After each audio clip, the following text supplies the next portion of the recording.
Hello, I'm Lee Sanders. Probably like you, I'm currently sheltered in place and learning to best live the COVID-19 experience. Although my daily routines continue to change, I still talk with lots of people who love high school sports. We wanted to share some of these conversations in order to build community, focus on high school sports topics of interest to officials and others, connect our coaches and officials, and chat with talented Louisianians who are passionate supporters of our officiating community. Thanks for listening to The Right Call. We hope you enjoy today's discussion. I'm Ian Ozan, and my co-hosts are two wonderful gentlemen and two men who will help us break down officiating from both the official standpoint, but also from the coach's standpoint. The Assistant Executive Director of the Louisiana High School Athletic Association, Lee Sanders, and the Director of the Louisiana High School Coaches Association, Eric Held. Gentlemen, thank you for being part of this. Thank you, Ian, for having us. No, my pleasure, and thank you all for having me, and all three of us, rather, have varied backgrounds in terms of officiating. Lee, you're now responsible for all of the officials in Louisiana high school athletics, but before that, you were an official yourself.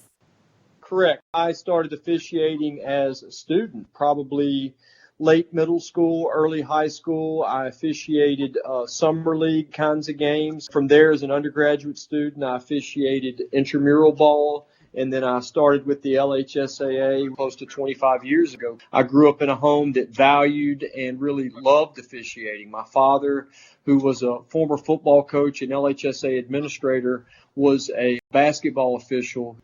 And Eric, you, of course, are a high school coach, but do you have any officiating in your background? Believe it or not, I do. I was a baseball umpire for 3 years during college with an association out of New Orleans. And then growing up as a young kid while playing, my summer job was umpiring baseball games.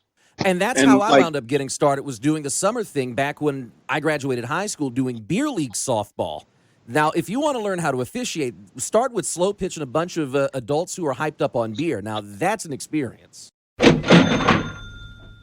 One of my things was it varied for me. One thing I didn't like was one day I could be behind the plate in an American Legion game. The next day I was feeding a pitching machine for a machine pitch league. The next day I could be doing a beer league softball in New Orleans, and with a bar room right across the street, feeding the frenzy of these guys playing. And God, that was tough. That was probably the toughest assignment that I would receive. Now, of course, all three of us have some experience in broadcast as well. Eric, I know about your experience in broadcast, working with Ken Traha and others doing games on radio and television. Lee, what's your broadcast experience? What extent of that have you gotten into? Very little, Ian. Well, so here we go. I'm learning on the fly. So, Eric, we have a responsibility now. We have to get Lee caught up with us.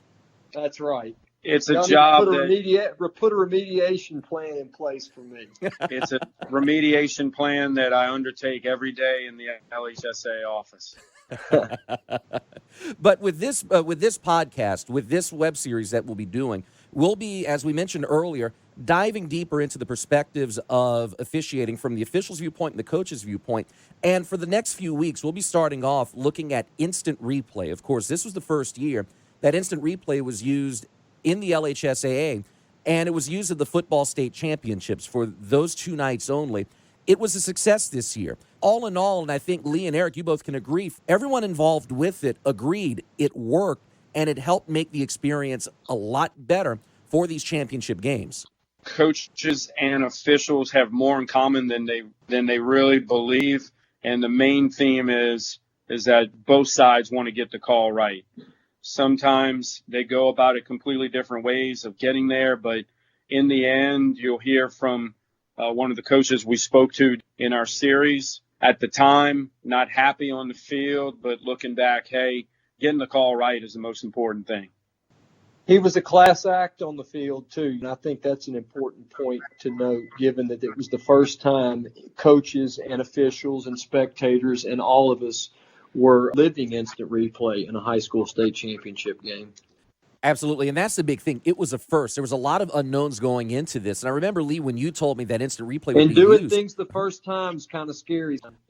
Absolutely, and I remember when you told me that it was going to be used, my thought was, oh, Lord, how is this going to work? This has disaster written all over. But then I realized, wait, you've got men who officiate in the LHSAA football ranks who work collegiately. After I thought about that, I realized this is going to work. Maybe some hiccups, but this is going to work in the end. And it did. Yeah, I agree with you. And I think one of the coaches touched on it because he said ultimately in the end it's coming down to who is making this decision. But that's really what all officiating comes down to. The official supported by the crew in conjunction with the crew.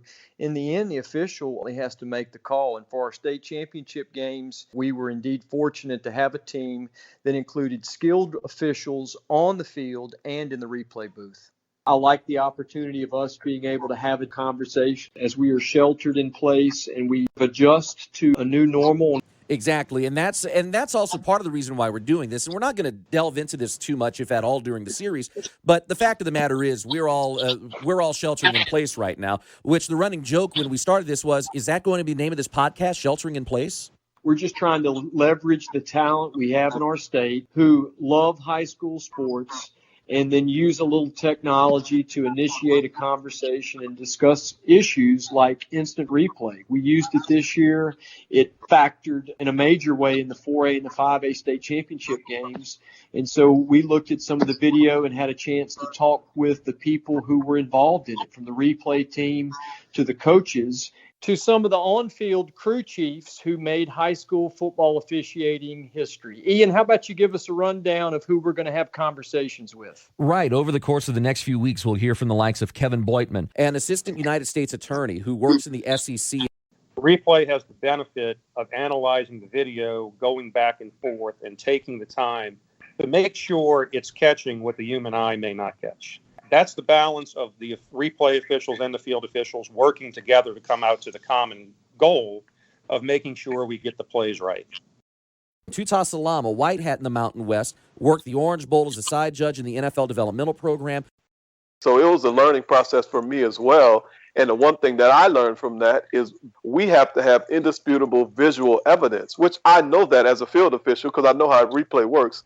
But it didn't really click in my head that I'm saying, look, we have 12 on the field. And just because I'm saying that, we cannot make a decision in the replay booth unless we have a camera angle that shows with indisputable visual evidence that there are 12 on the field. Buddy Jean Gras worked as a Big 12 replay official for a long time. In his fifth decade of officiating, I've looked at a lot of plays. I've worked a lot of ball games. This is as tight a call as replay will ever have to make. Mike Root from the Baton Rouge Association. They missed the field goal, hold the ball up, we're good. Go into halftime, relax. We had a really good first half, felt good about ourselves. Teams are leaving the sidelines, beepers go off.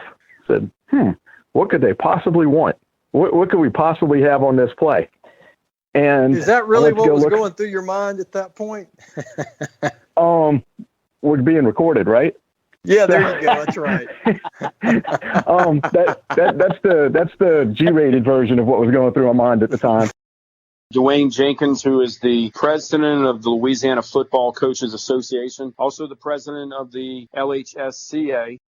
Officiating is done at the highest level using all the different technology that we have in place to make sure that it's right. And I just think that it's something that was a great addition for the state of Louisiana and something that will continue to improve. And we know that our product on the field, Louisiana football, high school football, is as good as anywhere in the country. And Robert Valdez, who's the AD and head football coach at St. James High School. I've always been kind of known to be a lone wolf on things. So I don't necessarily think that it's going to prolong the game. It may in certain situations. It needs to get right. It needs to be right. Matt McCullough, who's the head football coach and athletic director at Acadiana High School. So I think in the long run, it's a good thing. But during the game, yeah, I was a little frustrated because also, again, high school coaches are not used to that. Normally, if they call a touchdown, it's a touchdown. Or if you're running off the field, they're not going to bring you back on because they don't have instant replay. So it's kind of a different thing. Chad Vallow from the Lafayette Association. Helping us to calm down and just go call your game. And it's like he said, if there's a call and it's overturned, it's overturned. There's another play. So we kept that mindset. And they represent a wide swath of the football community, from replay officials to the on-field officials who work the state championship games to some of the coaches who experienced instant replay for the first time ever by coaching in those state championship games. One of the variables that people don't realize going into the state championship game is that high school coaches now have to throw instant replay in as another variable in their game management. So just another challenge for them, which is something else that makes this game fun. And Ian, it's just a reminder to me of just how privileged I am to be able to work with the thousands of men and women like yourself who officiate sports on behalf of our student athletes and member schools, and what a great job they do, not only serving the LHSAA and OA, but just doing everything else they do, their moms, their dads, teachers, architects, engineers, and everything else in between. And we're going to work on making Eric Held a basketball referee because he has lots of interest in basketball officiating. Yeah, that's true. The running joke is I see a lot of high school basketball, girls basketball. My daughter just finished her high school career. I was able to see a number of games this year. He's a talent scout, talent identification, Ian, Eric Held. Does that mean you're going to have to give him an extra paycheck now? No, that means we're going to have to get him to affiliate with the local association and start calling some basketball. 'Cause we need new blood to support the great blood we already got in place in our local groups. And I know we're kidding right now in talking about Eric joining a basketball association, but in all seriousness, and for those who are listening to this who may not be officials yet, or they may be listening to this with someone who might be a good official but hasn't thought about doing it. The LHSAA and the LHSOA are in need of officials. Doesn't matter how experienced you are, if you are a newbie, if you have just graduated high school or college and you're a former athlete, or if you're a parent of someone who's recently stopped playing sports because of graduation or other reasons. The LHSAA is in need of officials across the board. And I know right now with everything going on in the world, sports aren't happening right now, but at some point they'll be coming back, and when sports do return, officials will be in high need, as they have been for the last few years.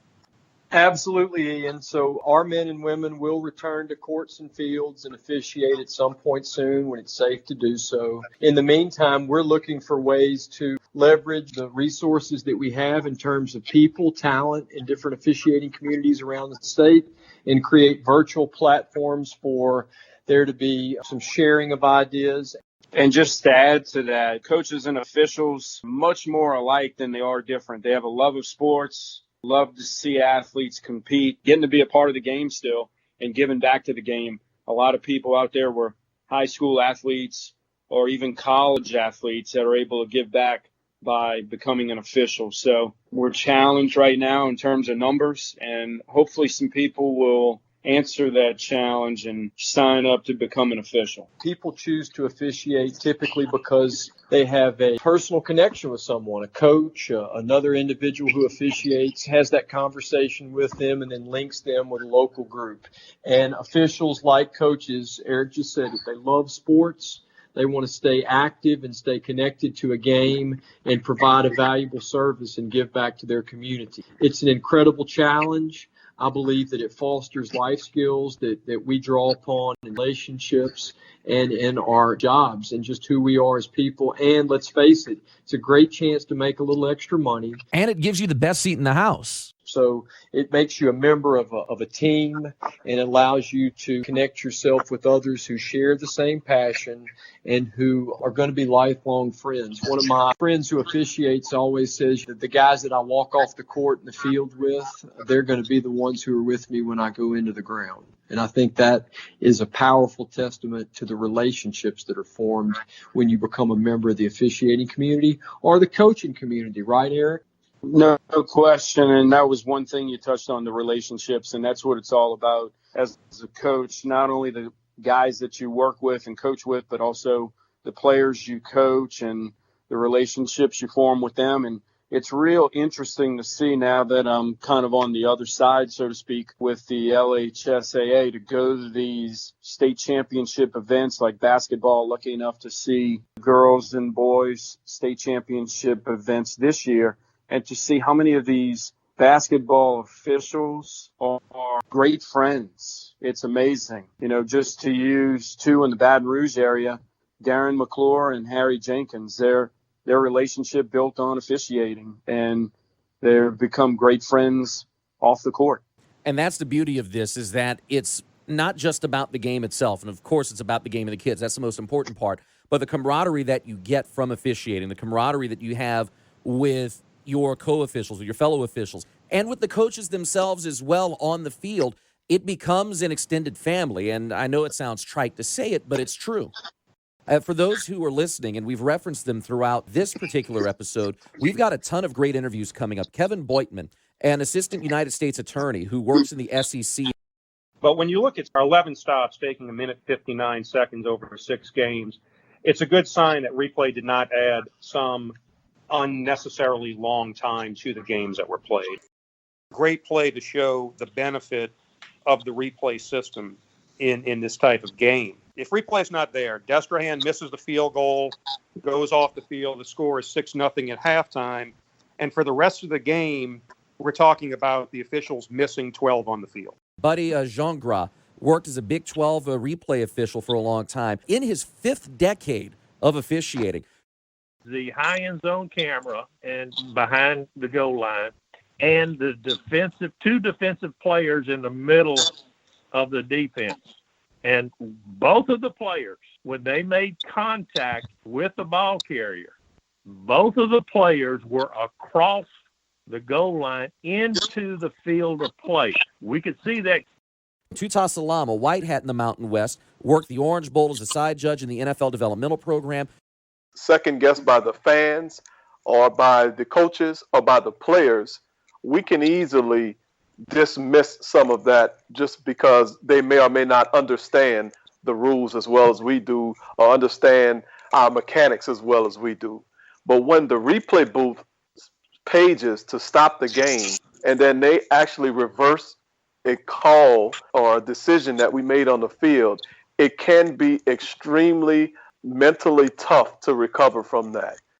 We'll also hear from 2 of the referees who are on the field for the state championship games who got a chance to deal with instant replay on a one-on-one basis. Chad Vallow from the Lafayette Association will join us. Whenever we were watching it, they were replaying it. You could see the screen. The runner's elbow hit the ground, then he extends the ball, so.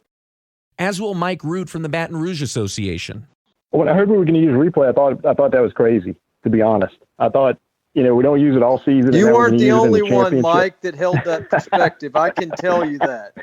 And we also have DB Sports COO Keith Lowe, along with their replay director, Kim Jackson, to discuss DB Sports technology in providing replay for these state championship games.